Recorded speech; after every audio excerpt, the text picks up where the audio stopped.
The listing seemed perfect, quaint, cozy, and far from the noise of the city. But beneath the promise of peace, there was something waiting, something the walls were desperate to keep hidden. The gravel crunched beneath the tires as Sarah and Matt pulled into the driveway of their weekend getaway. The cottage was a picture of charm, with its wooden shutters and creeping ivy that climbed up its brick walls. Sarah stepped inside and inhaled deeply. A faint smell of lavender hung in the air, but something else lingered underneath, an unpleasant dampness she couldn't quite place.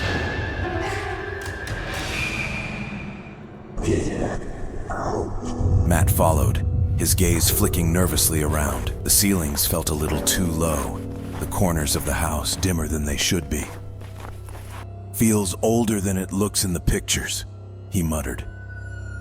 Sarah waved him off, excited to explore. The living room was cozy, lined with bookshelves full of old, leather-bound novels. One shelf in particular caught Matt's attention. It looked newer than the rest, as if it didn't belong. That night, as they unpacked, Sarah felt a draft brushing against her legs. She traced it to the bookshelf in the living room. "Matt, help me move this!"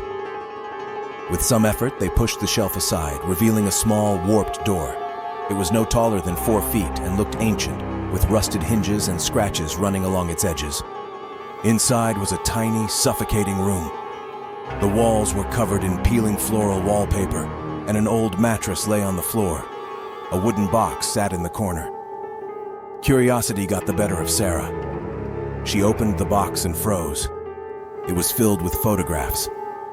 Each picture showed a different group of people, a family, a couple, even a child, standing in front of the cottage. But in every photo, a shadowy figure loomed in the background, half hidden near the bookshelf. Matt grabbed Sarah's arm. "We shouldn't be in here." Reluctantly, she agreed, and they pushed the shelf back into place. At 3 a.m., Sarah woke to a faint creaking noise. She nudged Matt awake.